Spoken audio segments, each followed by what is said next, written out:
Hello, I'm Kat Torres from Seattle, Washington. I wouldn't say that the racial identity development theory helped me understand my own racial identity because I already have pretty good insight on that specific subject. However, it helps me examine the development. I found it very interesting, and it gives a good explanation of the theory. My culture and traditions are what informed my racial identity development. They are strongly rooted in how I was raised and the beliefs and spirituality that I practice. Going to sweat, powwows, cultural events growing up is something that is strongly rooted in my family and in my friend group. The role of race in framing my racial identity is only based on the pride that I have for my heritage and my ancestors. When I first became aware of my racial self is when a white kid in the neighborhood my dad lived in called me an Indian and started doing this stereotypical hand-to-mouth sound that people do, which is this. I was around 6 or 7 at that time. Growing up around Indigenous people, I didn't consider myself different. I also was raised to be tolerant of others who were different than me. The topic of race and blood quantum is no stranger in Native communities and is considered a colonial construct. A time that I experienced institutional racism was when I spent time in the Yakima County Jail in Washington State. I was there for a probation violation.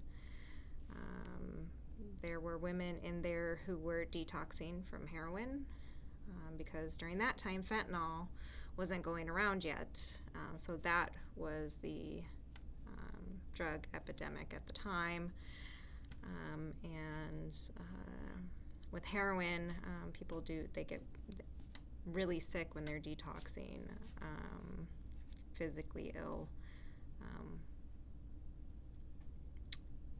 And the jail refused to do a detox protocol. I asked one of the guards to give us some sanitizer to clean and some extra juice packets. And he told me to figure it out myself and to take care of my own.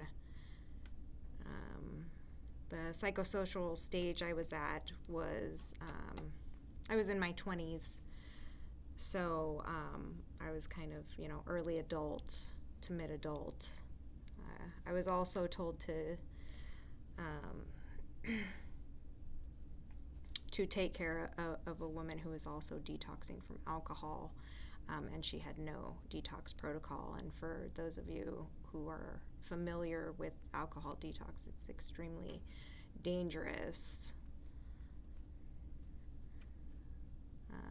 I look back now and I realize that a lot of the treatment that myself and the women were getting was unjust, despite the reason why we were all there. But when I was in that situation, I felt like I deserved the treatment I was getting, and that I had to deal with whatever I was dealing with.